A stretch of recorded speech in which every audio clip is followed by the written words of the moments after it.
Muchas gracias a todos por vuestra asistencia. Especial saludo a nuestros expositores, José Luis y Cristian.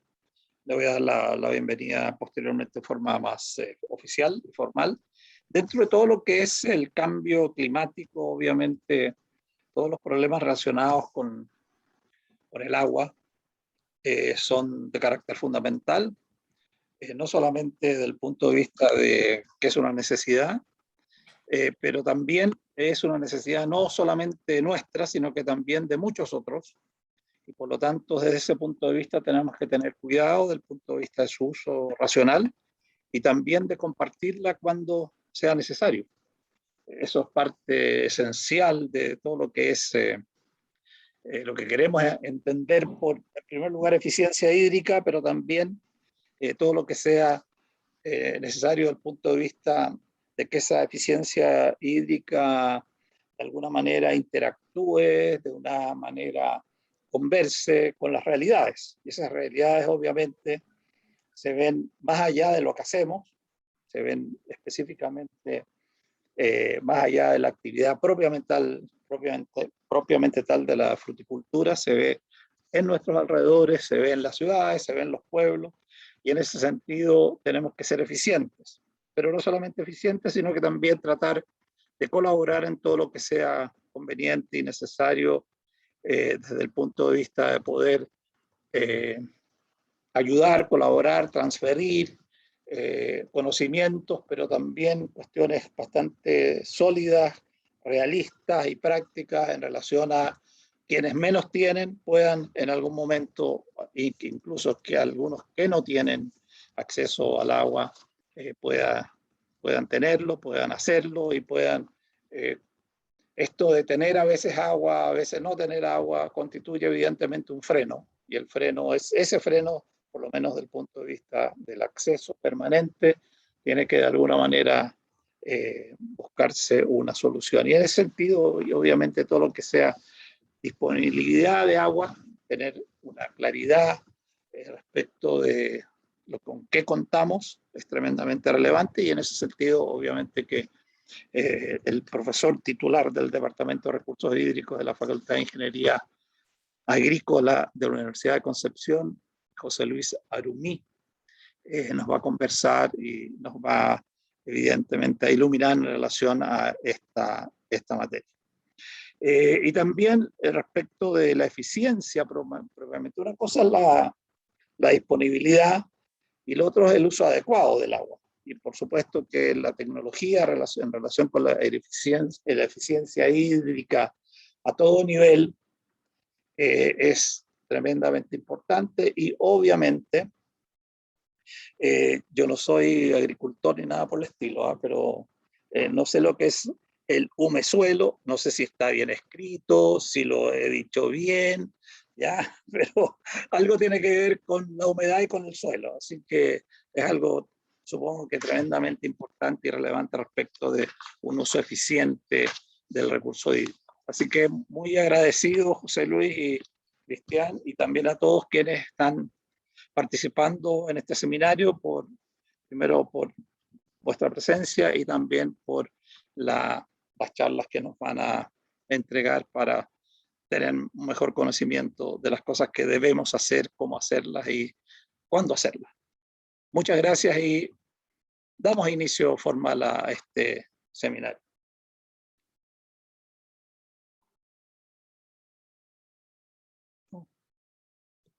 ¿No escucharon, parece? Sí, es el turno de José Luis Arumí para su presentación. Es todo suyo el micrófono. Por ustedes a José Luis Arumí. Yo lo escucho. No pasa nada. ¿Lo escuchas? Ya lo estoy escuchando. A lo mejor es un problema mío. No, parece que José Luis tiene un problema con el micrófono. Sí, él tiene un problema con el ¿Se micrófono. me escucha, no? ¿Ahora? Ahí Ahí sí. sí, Ahora sí. ahí sí. Ya, a ver, espérenme un segundo. Quizás el cable está cortado en un tramo. Puede que sea ya a esta cuestión. ¿Pero se me escucha mejor ahora? Sí. Sí. Cosas Ahí que sí. pasan. Bien, voy a compartir la pantalla.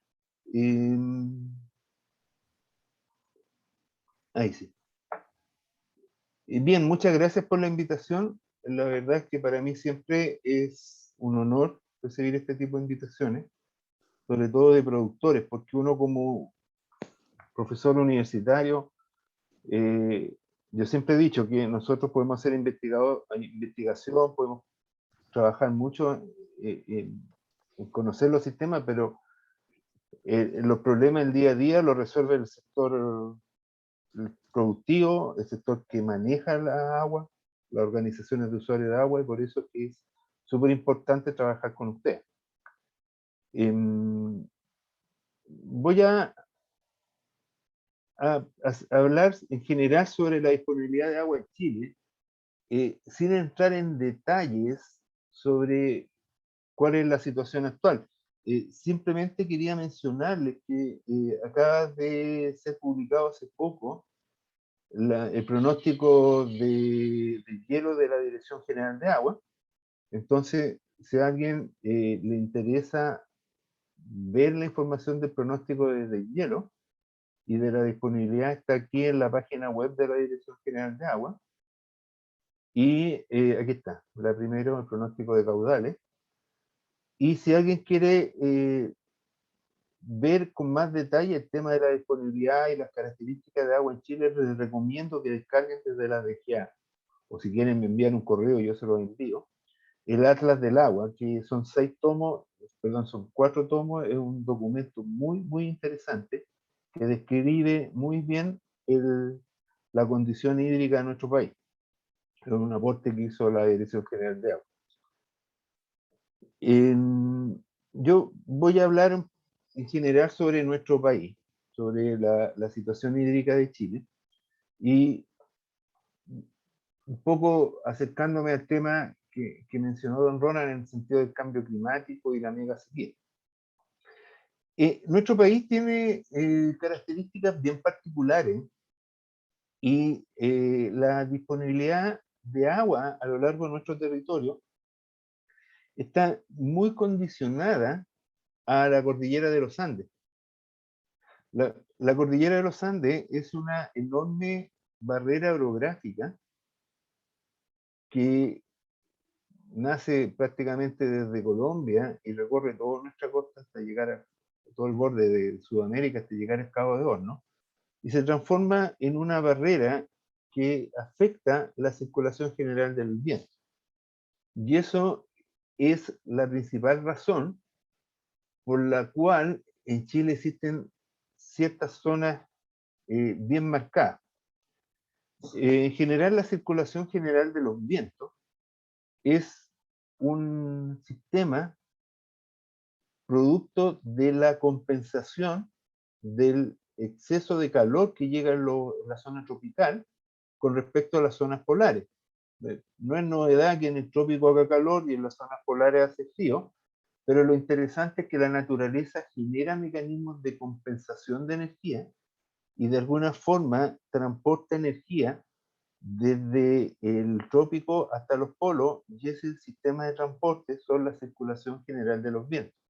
Ahora, lo bonito de este tema es que se producen una serie de mecanismos debido al roce, debido a la rotación de la Tierra, y esto va a generar patrones de rotación de viento que son muy, muy bien definidos, que son lo que se ven en esta figura, y eso hace que, por ejemplo, en el Atlántico, cuando se genera un huracán, aquí el huracán golpea en esta zona, pero los huracanes no llegan al hemisferio sur, y nosotros en general vamos a recibir en la zona centro-sur de Chile vientos que vienen desde el Pacífico, y, perdón, dije mal, acá vamos a recibir sistemas frontales que vienen del Atlántico, que es lo que va a generar nuestro invierno boliviano.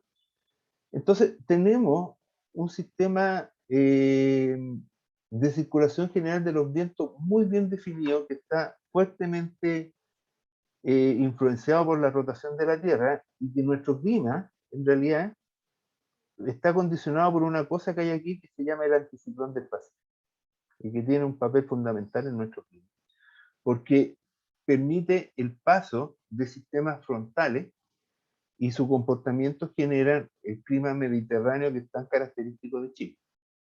Entonces, en general, El territorio chileno está condicionado por dos grandes sistemas de flujos de humedad, que en el norte de Chile tenemos el invierno boliviano, que es humedad que viene desde el Atlántico, pasa a través del Amazonas y choca contra la cordillera de los Andes. Por eso es que el invierno boliviano ocurre durante los meses de nuestro verano, y en la parte centro-sur, centro-norte, centro y sur de Chile tenemos el aporte de humedad que viene de los sistemas frontales del Pacífico, que el ingreso de estos sistemas frontales nuevamente está bloqueado por el anticiclón del Pacífico. Entonces, ¿esto qué es lo que genera? Genera un ingreso de humedad que ingresa por la zona sur del país, nuestros sistemas frontales vienen por acá, y por esa razón, normalmente cuando tenemos sistema frontal grande, relativamente normal, el sistema frontal parte lloviendo en Puerto Montt, después llueve en Osorno, después llueve en Temuco, Chillán, y después llueve en Santiago, y es por este sistema del desplazamiento de los sistemas que vienen de esta forma. En nuestro verano, ¿qué es lo que ocurre?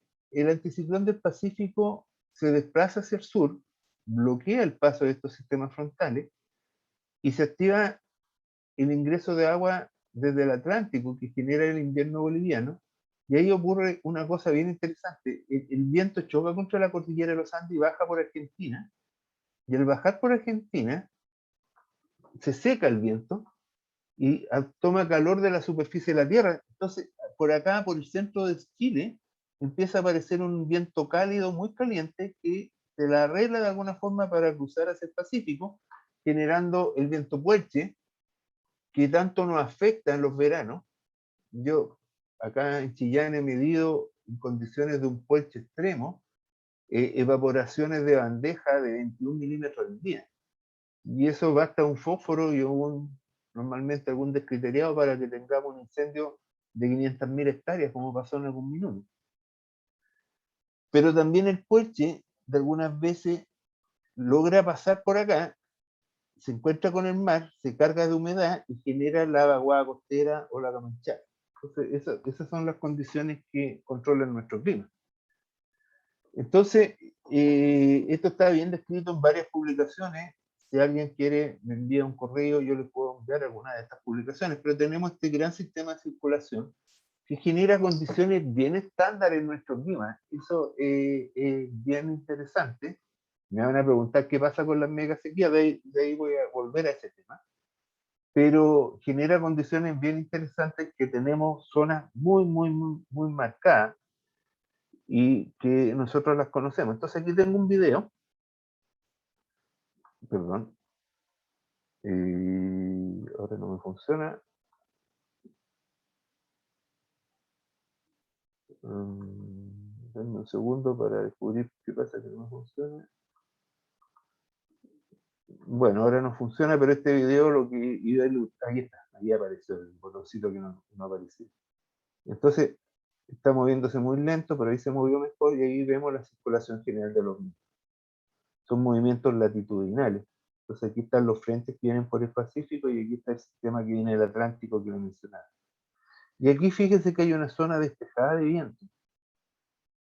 Copiapó, Elqui, donde están los observatorios astronómicos, es porque no hay humedad, y eso se debe a esta diagonal que hay acá, que nosotros le llamamos la diagonal de aridez de Latinoamérica. Entonces, en general, vamos a tener estos sistemas que en invierno chileno es que vienen los frentes del Pacífico y suben hacia el norte, en condiciones promedio, y en invierno boliviano, que los frentes bajan forzados por el anticiclón del Pacífico, entonces las lluvias se concentran en la zona sur de Chile y el invierno boliviano en la zona norte. Y esto es como el mecanismo general que nosotros tenemos. Y a eso se le suma una cosa bien bonita, que es la cordillera de los Andes, porque la cordillera de los Andes es nuestra barrera orográfica. Eso quiere decir que las nubes chocan contra la cordillera de los Andes y son forzadas a descargar lluvia. Entonces, nuestra cordillera se transforma en nuestras torres del agua, que captan la mayor cantidad de agua, principalmente en forma de nieve, pero también en forma de acuíferos fracturados, de rocas fracturadas en la cordillera de los Andes. Entonces tenemos una gran cantidad de aporte de agua, incluso más de lo que pensamos, a través del aporte de las torres de agua de la cordillera de los Andes, ya sea en forma de nieve o ya sea en forma de recarga de agua subterránea en la montaña. Y como les digo, entonces, este sistema, en promedio, funciona bastante bien a lo largo de nuestra historia, y por eso que nosotros tenemos una sensación de que el clima en Chile era más o menos estable hasta que nos tocó la mega sequía. Ahora, esta es la diagonal de aridez de Sudamérica que les mencionaba, que teníamos la zona sur de Perú, el norte de Chile, la zona central, centro-norte de Chile y Argentina, La Pampa, y eso era por el efecto de las nubes que iban pasando y dejando esta zona libre de humedad. Esto nos lleva a nuestras macrozonas, que Chile tiene macrozonas bien definidas, que tenemos el desierto de Atacama, donde está la zona más árida del mundo, en el norte grande, y aquí no es un eufemismo de que la bandera chilena es la más linda, ni nada de ese estilo, sino que es simplemente la verdad. Nuestro norte grande es el más árido del mundo, y tenemos ciudades como Iquique, que tienen el récord de tener una precipitación promedio de 1 milímetro. Entonces, cuando hablamos de eficiencia de agua, resulta chocante ver plantaciones de pasto a orillas de las playas en Iquique, porque esa se riega con agua traída de 100 kilómetros. Entonces ahí de repente tenemos un tema de la cultura del agua, que seguimos abusando de colocar pasto y colocar jardines en zonas donde el agua es carísima y hay que traerla de cientos kilómetros de distancia. Y que también, yo tengo una foto por ahí que no la voy a poner ahora porque no alcanzo, pero de una funcionaria municipal limpiando las veredas en Iquique con la manguera. Entonces, ahí cuando hablamos de la eficiencia hídrica y hablamos de cuidar el agua, hay que partir de aspectos que no solamente involucran la producción agrícola, sino que la cultura en general. Tenemos que considerar condiciones de aridez, y a lo mejor no es tan brillante la idea de colocar pasto en la playa de Iquique, Cabancha creo que se llama, sino que a lo mejor otro tipo de paisajismo más propio de zona área. Y ir viviendo con las condiciones que tenemos. En el desierto de Atacama es fantástico, pero es un desierto. En la zona centro-norte tenemos los valles transversales. Los valles transversales son zonas donde no hay una depresión central como en el norte grande, que es La Pampa, y en el sur, que es el Valle Central, sino que no se produjo eso, sino que tenemos valles más pequeños, por lo tanto hay menos reservas de agua subterránea, los acuíferos son más pequeños, y el flujo se produce generalmente a través de estos valles, pero en compensación, dependiendo de la forma como llegan los frentes, puede recibir agua tanto del invierno boliviano como de los sistemas frontales que vienen del centro y del sur de Chile. Entonces ahí ya llueve un poco más, pero igual tenemos condiciones de aridez. Eso sí, que hay unos valles hermosos que son los valles que conforman los ríos del norte. En la zona central, que va más o menos de Santiago hasta Puerto Montt, vamos a tener unas características bien particulares, porque está lo que nosotros llamamos el Valle Central, que no es un valle en realidad, son zonas donde el territorio se hundió, producto de la tectónica de placas, y que han sido cubiertas con sedimentos, con rellenos provenientes de la cordillera de los Andes. Entonces, aquí tenemos acuíferos mucho más importantes que tienen como área de recarga, aquí tengo el puntero láser, tienen como área de recarga la precordillera. Aquí hay una alta recarga. Recuerden que le hablaba de las montañas como torres de agua. Aquí empieza a funcionar esto porque esta es la zona de recarga, donde la lluvia y el deshielo se infiltra y recarga el acuífero, y todo el movimiento de agua subterránea viene por el acuífero del Valle Central, o de la cuenca del Maipo, de la cuenca del Rapel, de la cuenca del Maule, de la cuenca del Litata, de la cuenca del Biobío. El comportamiento es igual, porque todas las aguas se juntan en un punto y de ahí cruza la cordillera de la costa. Y en este punto es un punto donde aflora agua subterránea, donde los niveles freáticos son mucho más someros, y aquí tenemos mayor recuperación en los ríos.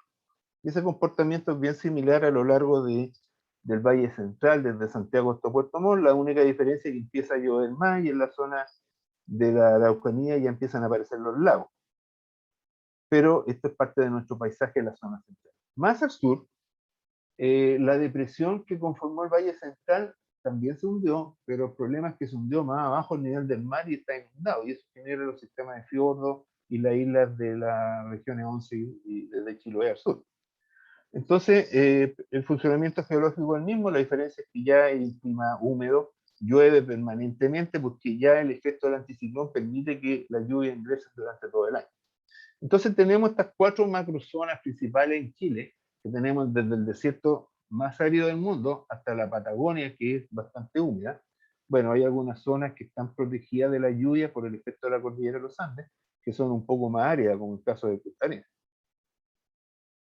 En general en Chile tenemos un problema de gran presión por el manejo del agua, porque la mayor cantidad de población y la mayor actividad agrícola se concentra en la zona central, centro-sur, centro-norte, central, centro-sur, donde están las principales ciudades, Santiago, Valparaíso, Concepción, y con gran demanda de agua. El caso de Santiago se está transformando en un caso muy, muy complejo, al igual que Valparaíso con el Aconcagua, porque son cuencas que tenían tradicionalmente un principal uso agrícola, pero ya tengo entendido que en el caso del Maipo hay una demanda de los 6, 7 millones de habitantes de la capital por el uso del agua que empieza a compensar la demanda agrícola. Entonces ahí ya tenemos algún tipo de situaciones complejas. Entonces nuestro problema en Chile, porque yo he escuchado a expertos decir que en promedio en Chile no hay problemas de agua porque la precipitación es igual a la demanda por evapotranspiración, y ahí la verdad es que me dan ganas de sacarme un zapato y tirarlo por la cabeza al experto, porque eso es una cuestión matemática que no tiene que ver con el mundo real. El mundo real es esto que estamos acá. Nosotros tenemos invierno lluvioso, aunque sea seco, igual vamos a tener un invierno lluvioso. Este año tenemos un 44% de déficit, pero hemos tenido invierno con lluvia, entonces tenemos una cantidad excedente de agua en el invierno. Esta es una foto de la confluencia de Ñuble con el Itata, y podemos ver un invierno lluvioso. Acá tenemos que el Ñuble se salió por todas partes. Después tenemos una primavera en que hay agua, y llegamos a un verano bastante seco. Y aquí ocurren fenómenos bien interesantes, que es, por ejemplo, el tema del deshielo. El deshielo, por ejemplo, en el río Aconcagua, en el río Maipo, alcanza a cubrir hasta marzo, toda la temporada agrícola, y el máximo de agua del deshielo ocurre alrededor de diciembre, entre Pascua y Año Nuevo. Yo soy de Quilpué y siempre escuchaba cuando niño que la Aconcagua se salía en la calera entre Pascua y Año Nuevo por el deshielo. Cuando llegué a Chillán, me llevé la sorpresa de que el deshielo ocurría en octubre, y aquí la gente de Chillán lo encontraba sumamente normal. Entonces, me costó bastante entender por qué el deshielo se producía antes en el sur. Y la razón es bien simple al final del día, que es porque la cordillera de los Andes es mucho más baja. Entonces, acá en el sur tenemos menos volumen de nieve, por lo tanto se derrite más rápido. En cambio, en la zona central tenemos mayor cantidad de volumen de nieve, por eso es que el bombardeo de nubes podría funcionar o funciona mejor en las cuencas del Tinguiririca, del Maipo, porque tenemos una gran cantidad de almacenamiento de nube, de nieve, porque la cuenca es alta, hablamos de 6.000 metros de altura. En cambio, si queremos hacer un bombardeo de nube aquí en Ñuble, donde la cuenca tiene 2.000 metros, la verdad es que sería botar plata, porque el deshielo igual ocurriría en primavera cuando igual tenemos agua. Entonces, es importante ir estudiando cómo funcionan nuestras cuencas para tomar decisiones adecuadas. Necesitamos embalse, definitivamente. Porque los sistemas de almacenamiento de agua son los que hay. Tenemos la nieve, que acumula agua, funciona muy bien, ha funcionado bien, pero ahora tenemos cambio climático. Tenemos el almacenamiento subterráneo, que aún en gran medida es desconocida, todavía no se entiende, pero las torres de agua de la cordillera nos contribuyen con mucha agua, más de la que pensamos algunas veces. Y tenemos lago, en las zonas donde hay lago, y tenemos que construir más embalses donde nos falta almacenamiento superficial. La solución de embalse lógica, lamentablemente, por distintas razones se atrasa. Entonces, ¿qué pasa con el cambio climático y la mega sequía? Bueno, el cambio climático nos va a afectar a todos y nos va a producir una disminución de precipitaciones y un aumento de temperatura en el largo plazo. Y eso nos produce inquietud en relación al tema de la nieve, que es nuestro principal sistema de almacenamiento. Efectivamente, el cambio climático va a afectar nuestro almacenamiento nival. Pero también tenemos otra condición que se suele confundir mucho, que es la variabilidad climática. La variabilidad climática es algo que ha existido siempre y se debe a que existen periodos de mayor lluvia y existen periodos de menor lluvia, y eso está registrado incluso en la Biblia, en la historia de José y el sueño de Faraón. Cuando el faraón soñaba con el periodo de vacas flacas y vacas gordas, básicamente eso es un periodo de variabilidad climática. Y los registros históricos, por ejemplo, en el río Nilo, hay un registro de 4.000 años de caudales del río, el nilómetro que se llama, y se puede ver claramente esta señal de variabilidad climática, siempre existió. Entonces, se tiende a confundir el cambio climático con la variabilidad climática. Y nosotros lo que tenemos en este minuto con nuestra mega sequía, que tanto nos tiene preocupados, la mega sequía, en opinión, y no es una opinión mía, sino que es la opinión de la gente que ha estudiado muy bien el problema, la mega sequía principalmente se debe a una condición de variabilidad climática. Ahora, como nosotros estábamos estudiando esto y aprendiendo, inicialmente hablábamos del niño, la niña.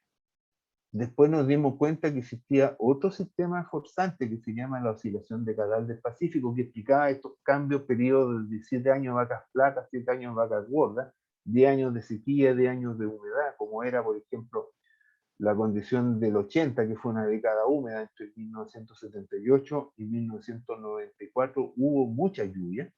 Yo cuando estudiaba en la universidad vi las inundaciones, el estero de Viña se salió muchas veces, y ahora estamos viviendo con la mega sequía, que significa que hay un periodo largo en que no llueve.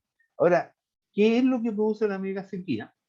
Recientemente ha salido publicado, y René Garro es una persona que lo explica muy bien, pero también en el blog de la Dirección Meteorológica de Chile, aquellos de ustedes que les interesa el tema, les recomiendo harto este blog, explica muy bien que estamos empezando a entender que el mecanismo que genera nuestra mega sequía es una zona cálida que está ubicada en el océano Pacífico, en la mitad de la nada, donde no vive nadie. Por lo tanto no teníamos idea que existía esta zona cálida, sino que ahora lo hemos aprendido con la lectura de los satélites. Y esta zona cálida afecta el anticiclón del Pacífico y como que lo hace moverse hacia el sur, y eso es lo que no ha tenido con este periodo de mega sequía. La buena noticia es que la mega sequía, en algún minuto vamos a volver a periodos más normales de precipitación, pero ahí nos va a afectar el cambio climático. Entonces, siempre al final del día, nosotros tenemos que seguir pensando en este patrón, que vamos a seguir teniendo mayor abundancia de agua en el invierno y mayor demanda de agua en el verano. La mega sequía va a terminar. Ahora, la mega sequía ha sido una cosa espantosa, la mayor sequía en la historia de nuestro país, más de 15 años de sequía.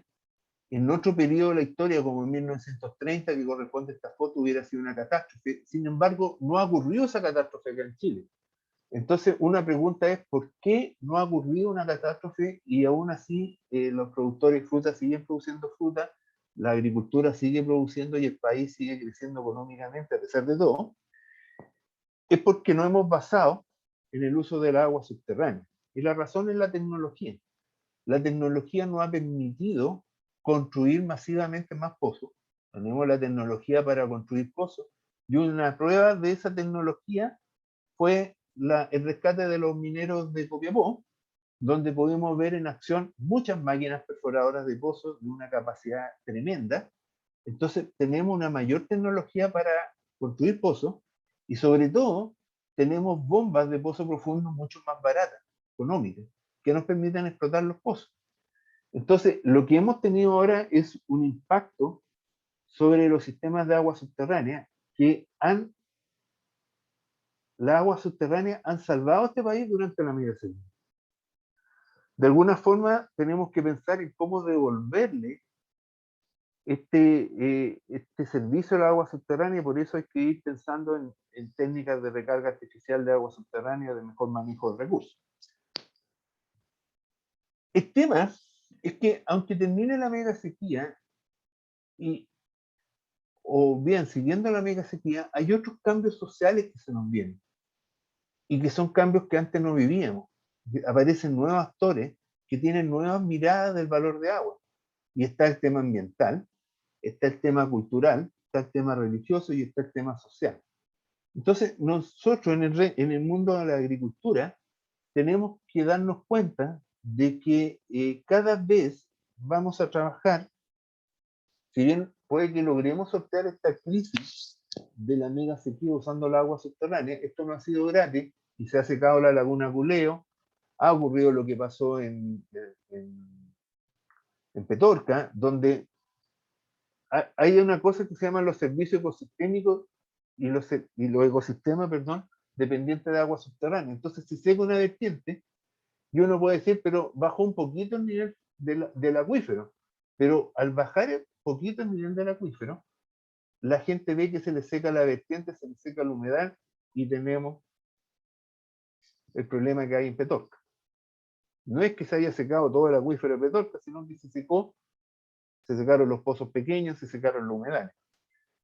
Entonces, vamos a tener nuevas presiones y recordemos que la agricultura sigue siendo el primer usuario de agua en Chile, pero va a haber que aprender a adaptarse a los nuevos escenarios. Entonces, el tema de la eficiencia hídrica, del manejo de nueva tecnología es fundamental, porque las mejores prácticas de riego y las mejores prácticas de administración de recursos, y celebro y quiero festejar con ustedes la creación de la Junta de Vigilancia del Río Biobío, que es un gran hito en ese sentido, nos va a permitir ir adaptándonos a los desafíos futuros que vamos a tener por delante. Aquí les dejo mi correo, jarumi@udep.cl. Si alguien quiere alguno de los materiales que les comenté, me escribe y yo se los puedo reenviar. O a través de Cecilia también puede ser. No sé cómo anduvo en el tiempo. Muchas gracias. Todo muy bien, muchas gracias. Vamos a continuar nuestras exposiciones y les recordamos que pueden hacer sus preguntas a través del chat o a través de la sección de preguntas y respuestas que aparece ahí abajo en su pantalla. Al finalizar las dos presentaciones, ¿les parece así? La dinámica es más rápida. Y ahora vamos a dejarlos con Cristian Estrada, quien es conferencista, científico y especialista en economía regenerativa, y fundador y gerente general de Efica Agua, que nos va a hablar del tema tecnología de eficiencia hídrica de Humesuelo. Bienvenido, Cristian, todo tuyo. Muchas gracias, Cecilia. Muchas gracias por esta invitación. Voy a comenzar a compartir pantalla.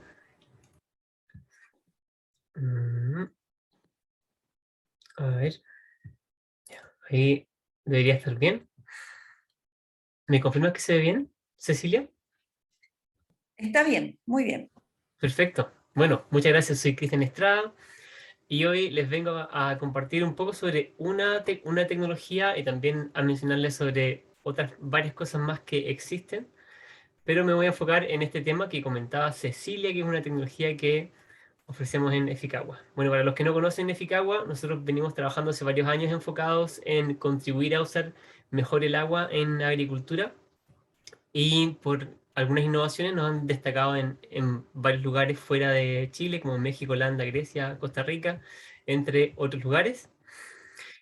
Y bueno, entrando en eficiencia, nosotros la eficiencia la entendemos desde dos claves súper importantes y esto nos ayuda mucho a simplificar el ejercicio mental de pensar en eficiencia hídrica. Por un lado, tenemos el aumentar la disponibilidad de agua, y aquí nos estamos enfocando a reducir la evaporación y reducir la infiltración, lo que en consecuencia nos deja con más agua disponible luego de que la sacamos del canal o del pozo. Y por otro lado, estamos mirando la productividad del agua, que es la capacidad que tiene la planta para convertir cada gota mejor en biomasa y al final en cosecha. Entonces, esto lo hemos planteado en un modelo de eficiencia hídrica que pueden revisar más en nuestra página web, www.eficagua.cl, y hemos segmentado esto en 5 partes que son muy brevemente la conducción del agua, la retención del agua en el suelo, la absorción de agua por parte de la planta, decisión de riego y la calidad del agua. En todo esto hay muchísimas tecnologías de las que pueden leer también en nuestra página web. La oferta es bien amplia en Chile, si es que se ponen a buscar todo esto que está en este esquema, se encuentra como oferta disponible en Chile. Y en particular, lo que les voy a compartir hoy, que es un producto que se llama Humesuelo, una línea que trabajamos nosotros, un desarrollo propio, corresponde a tecnologías que mejoran la humedad del suelo y estimulan el desarrollo de las raíces. Entonces, si les interesa, los invito a revisar nuestra página en donde tenemos un servicio gratuito de análisis de eficiencia hídrica, en donde en un formulario muy breve les hacemos algunas preguntas sobre el cultivo, el riego, etcétera, y les entregamos un resultado. Hay 2 formatos, uno rápido y uno un poquito más largo. La diferencia es el nivel de detalle del resultado, así que si les interesa saber más en particular, los invito a escanear este código QR o a ir a nuestra página, a la pestaña de servicios, y ahí van a encontrar esta herramienta que es completamente gratuita. Bien, entrando en la tecnología que les comentaba Cecilia, Humesuelo. Humesuelo es una línea que nosotros separamos en dos grandes grupos. Una es Humesuelo tradicional, que es un mejorador de suelo multipropósito, orientado a mejorar la retención de agua. Y por otro lado tenemos Humesuelo MicoPlus, que está orientado a viveros y al momento de plantación. Y acá el foco es micorrizas y potenciar el desarrollo de las raíces. O sea, por un lado estamos mirando más la disponibilidad del agua y por el otro lado estamos mirando más la productividad del agua. Partiendo por humesuelo tradicional. Lo que hace humesuelo como efecto, esto es el concepto más simple, es extender el efecto del riego. Humesuelo T se compone de biopolímeros y lo que hace es aumentar la capacidad de estanque de agua en el suelo, es decir, aumentar la capacidad de campo, y está orientado a aplicarse en el momento de manejo de suelo o preparación de sustrato. Se aplica en el caso de hortalizas, como tomates, por ejemplo, se aplica en la melga, en la preparación del suelo, mezclado. En caso de frutales, se aplica en frutales establecidos, se aplica bajo los goteos, o en general bajo las zonas regadas, y en sustratos, en viveros, mezclado con el sustrato. La clave aquí, más que la retención del agua, porque seguramente ustedes ya han escuchado sobre hidrogeles que absorben muchísima agua, pero en realidad lo más importante es de esa agua retenida, cuánto es capaz de liberar el hidrogel para que la planta la pueda sacar. Como dato curioso, en la historia de los hidrogeles en agricultura, todos los fracasos han estado asociados a que los hidrogeles que se han usado son incapaces de liberar el agua a la planta, por ende, a pesar de que absorban muchas veces su peso en agua, cuando se mezclan con el suelo y cuando la raíz llega a ellos, no puede sacar el agua y eso no nos sirve en contexto agrícola. Entonces acá lo que estamos viendo es una imagen enfocada y agrandada de una partícula de hidrogel hidratada, esto es sacado del suelo, por eso se ve medio café, y una raicilla que está atravesando el hidrogel. Y ese es el efecto que se logra cuando un hidrogel efectivamente es capaz de ceder y de liberar el agua. Si medimos la humedad del suelo, nos vamos a encontrar con algo como esto. En una condición de suelo normal, vamos a ver que tenemos una capacidad de campo y un punto de marchitez permanente, y si aumentamos la capacidad de estanque, vamos a aumentar también la capacidad de campo, y quizás el punto de marchitez se eleve un poco, pero el resultado final de estanque de agua disponible va a aumentar.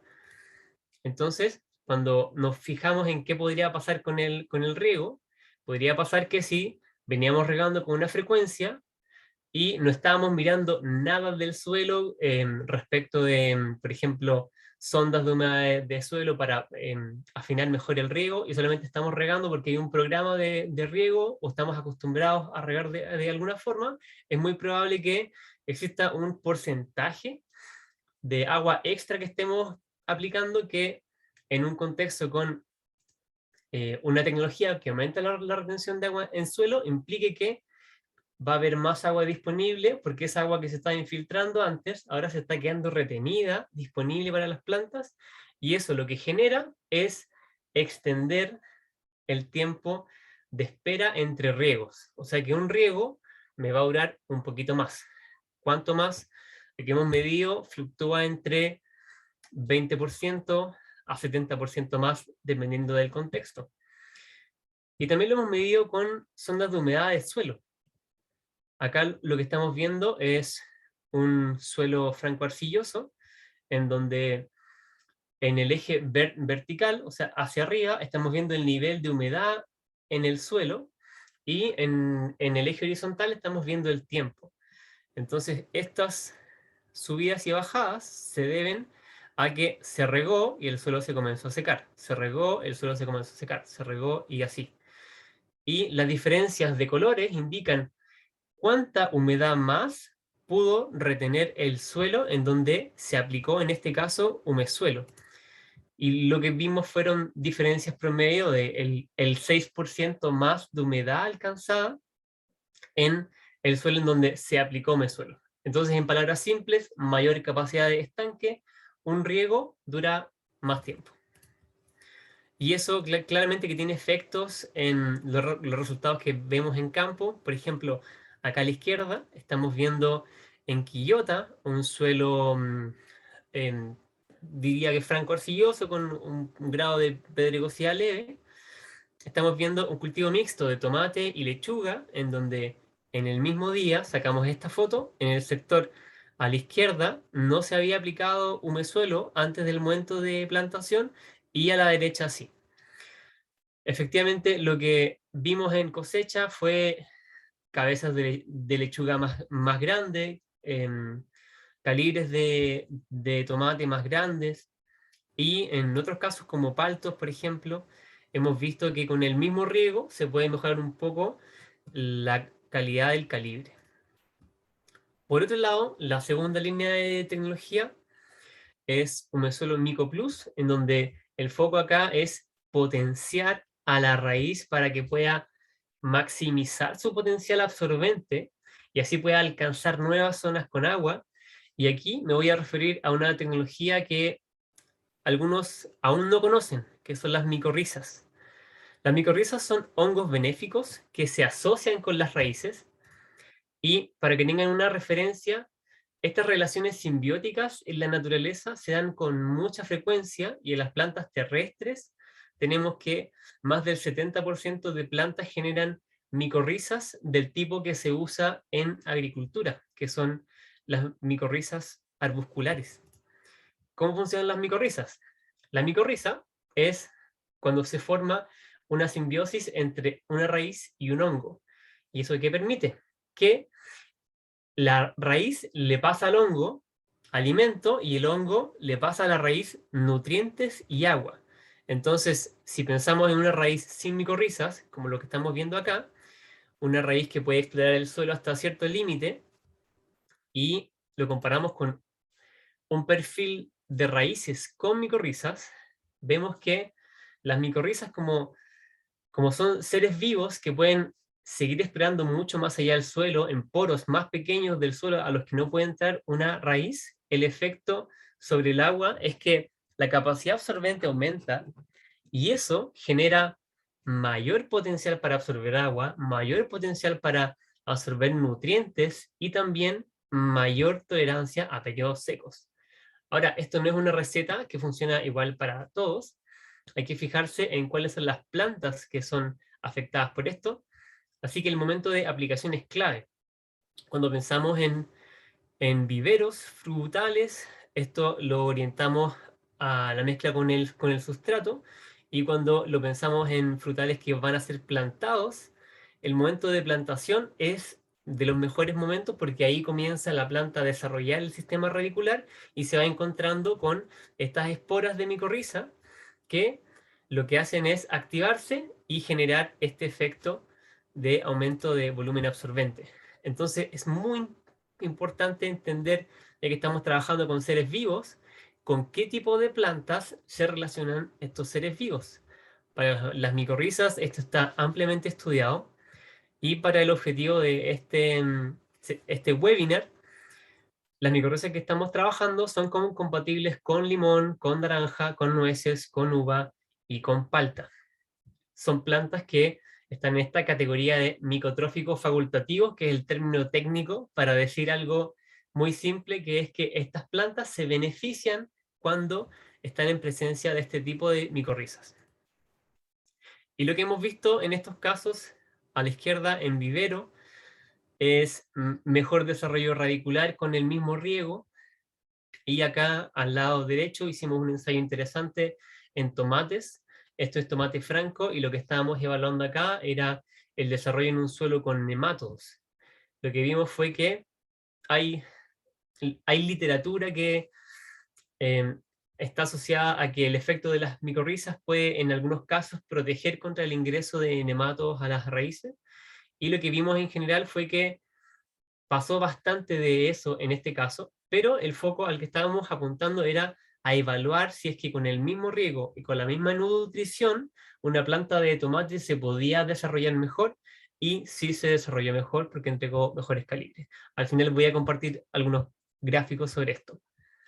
Así que en resultados medidos para las temáticas que nos consultaron en particular, que son limones, arándanos y tomates, acá tengo algunos gráficos. Esto cambia según contexto porque, como ustedes saben, la agricultura es multivariable, hay muchas cosas que considerar. Entonces, estos son referenciales para los contextos en donde los probamos.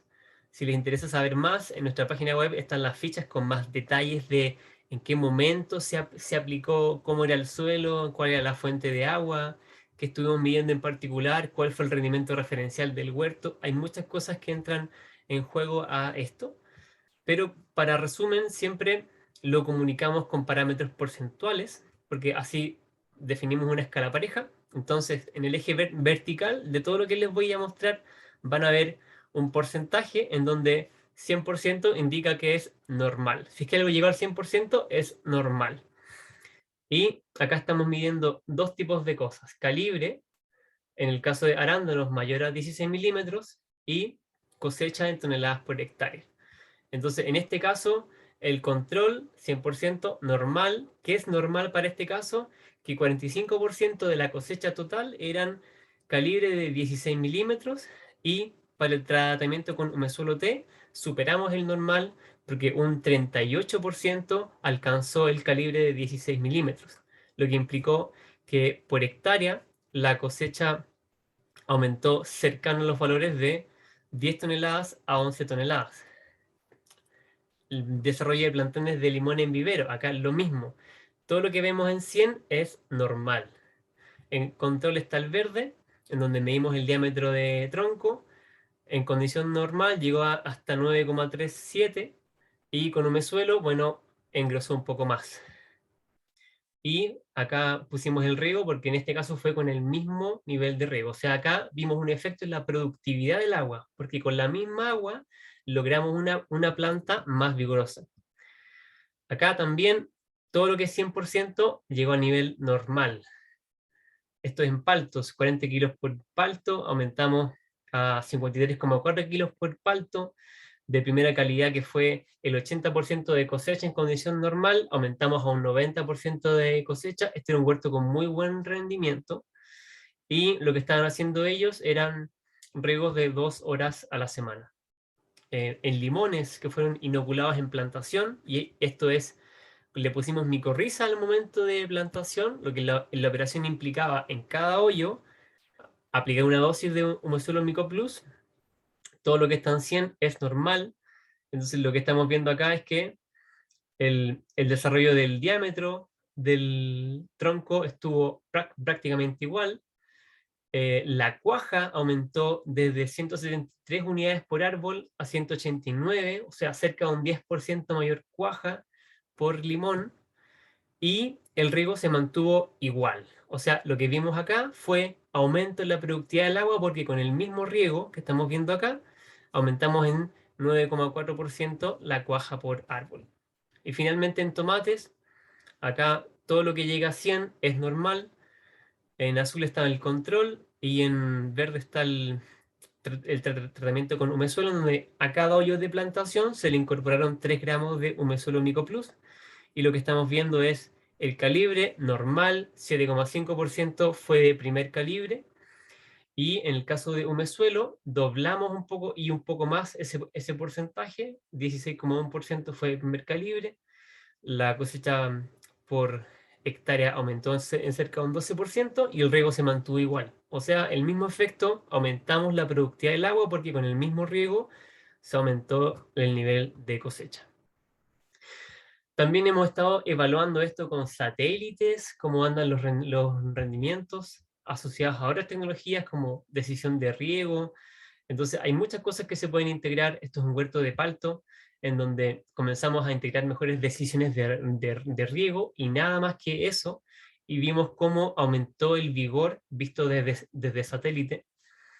Y también lo comparamos con vigor del mismo año, del mismo mes en años pasados, y confirmamos que integrando mejores decisiones de riego y nada más que regar mejor, se aumentó el vigor del huerto. Esto lo estamos midiendo generalmente con la huella del agua, que es un parámetro que seguramente ya habrán escuchado. Pero finalmente todo va de acuerdo al contexto, porque hay muchas variables, hay muchos conocimientos que son diferentes entre huertos, aunque tengan el mismo tipo de cultivo, el suelo es distinto, el clima es distinto, todo cambia caso a caso. Entonces siempre nos dirigimos a entender mejor el contexto, porque podría ser que hay menos agua disponible, hay menos calidad de agua, o está en una zona con mucho estrés climático y en riesgo de seguir aumentando y eso que impacte la productividad, o también podría ser que el contexto esté orientado al objetivo de medir el uso del agua, o regar menos, aumentar la productividad. Así que siempre que nos aproximamos al contexto agrícola, evaluamos ese contexto inicial para entender qué hace más sentido, porque ofrecemos más que las tecnologías que les acabo de compartir.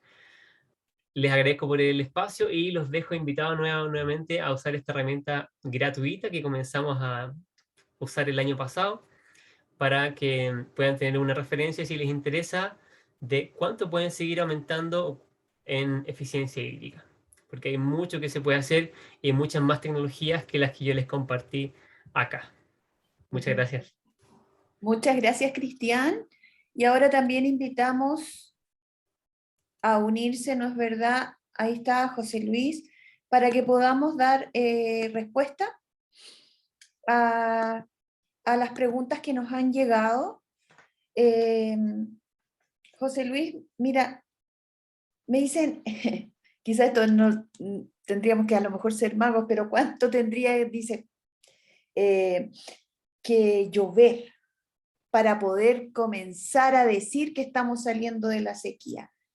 Y preguntan sobre la misma, ¿es posible revertirla en una situación de cambio climático como la que estamos viviendo actualmente? Ay, esa es la pregunta del millón de dólares, básicamente. Sí. Yo, hasta hace como 5 años, tendría a decir, no, si la próxima primavera, el próximo año, después ya dije, ya, cada vez que digo algo me equivoco. Pero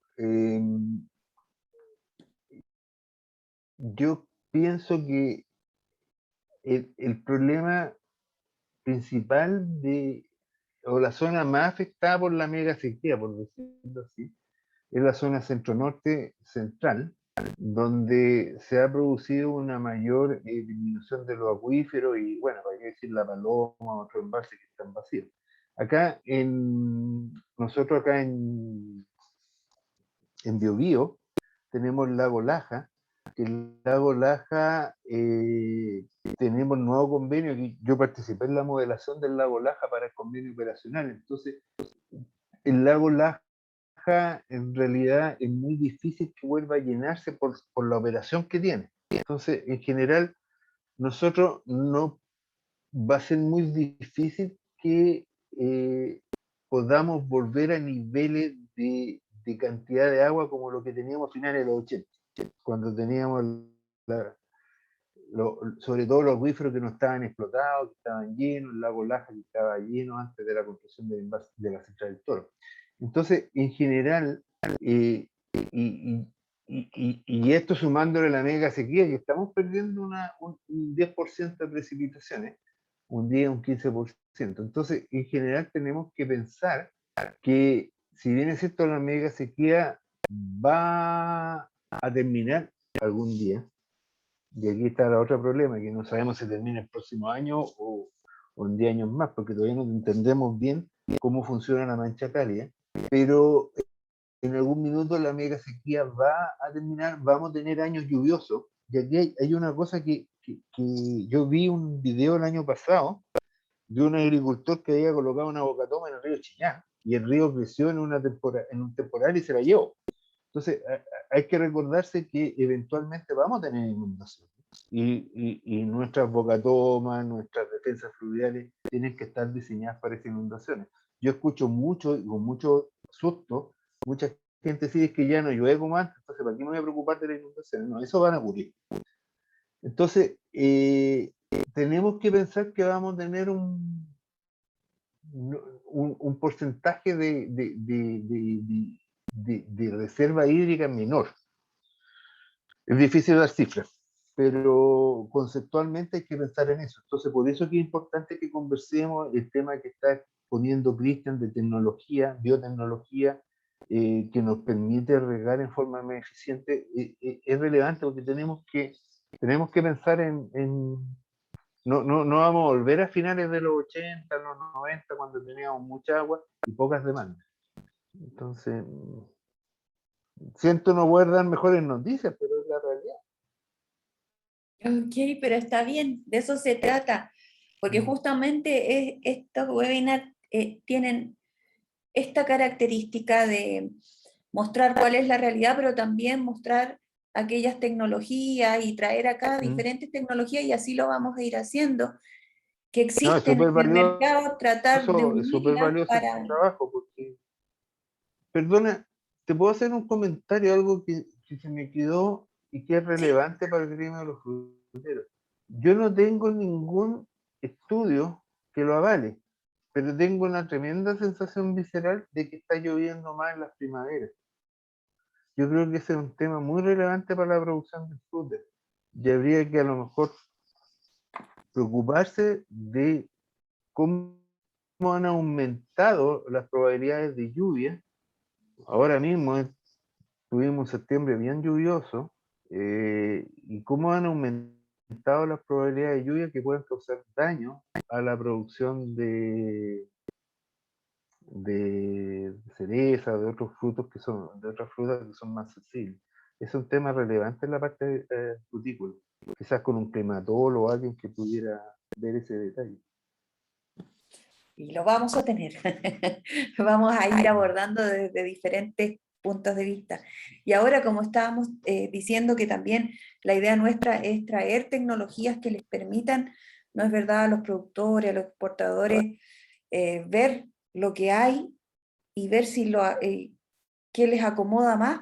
Acá tenemos algunas preguntas para Cristian que dicen que existen algunas condiciones donde las micorrizas actúen mejor y otros donde no actúen o mueran con diferentes tipos de suelo y condiciones, textura de suelo, salinidad, pH bajo o alto, nivel de humedad, etc. Sí, sí. Muy buena pregunta, porque dentro del mundo de las micorrizas existen varios tipos. Yo le mostré un gráfico, pero hay como 5 grandes grupos. Y lo interesante de considerar ahí es que en la agricultura, ahí está justo, se están usando las plantas que son en su gran mayoría compatibles con este tipo de micorrizas, que por este motivo están ingresando con fuerza al sector agrícola, porque son compatibles. Entonces, en relación a esas variables de tipos de suelo, salinidad, pH, etcétera, en pH hay que considerar que la micorriza va a trabajar mejor en el pH de la planta. Así que si pensamos en eso, los pH de planta se mueven entre 6,5, 7,5 en promedio, algunas 6, 7. Entonces, mejor pH para la planta y mejor pH para la micorriza que estás usando para esa planta. En torno a la textura de suelo y salinidad, sí hay algunas condiciones que favorecen el desarrollo de las micorrizas, y en general cuando la planta se ve más estresada es cuando las micorrizas más se activan, porque la micorriza es un simbionte que a nivel biológico significa que yo te ayudo y tú me ayudas. Entonces, si tú estás mal, yo te voy a ayudar para que estés bien. Y eso en la parte agrícola significa que si es que la planta se ve expuesta a sequías o a falta de nutrientes, como por ejemplo especialmente el fósforo, es cuando la micorriza se va a activar más y le va a entregar más beneficio a la planta. Y ahí en particular hay un detalle con este tipo de micorrizas que, como tienen un fuerte efecto sobre la nutrición de fósforo, si estamos incorporando mucho fósforo, la micorriza no va a ser tan activa, porque va a pensar, disculpen lo simplista, pero ahí tienes un montón de fósforo, ¿para qué te van a seguir entregando fósforo? Mejor no hago nada. Entonces hay que entender también cuál es el contexto nutricional que le estamos entregando a la planta para activar estos seres vivos que en algunos casos pueden ser igual de complejos que una planta. Y niveles de humedad bajo, alto, yo diría que se activan más cuando hay niveles de humedad bajo, porque van en ayuda a que la planta beneficiada por esta micorriza pueda sobrevivir para que se puedan seguir ayudando mutuamente. Muchas gracias, Cristian. Y ahora aquí nos llegó una pregunta de Camila Díaz. Dice, hola, profe Arumi. Estoy trabajando en una exportadora de cerezas en la región de O'Higgins. Estamos preocupados por la alta demanda de agua y las bajas lluvias. ¿Qué nos recomendaría implementar para trabajar esta situación con nuestros productores?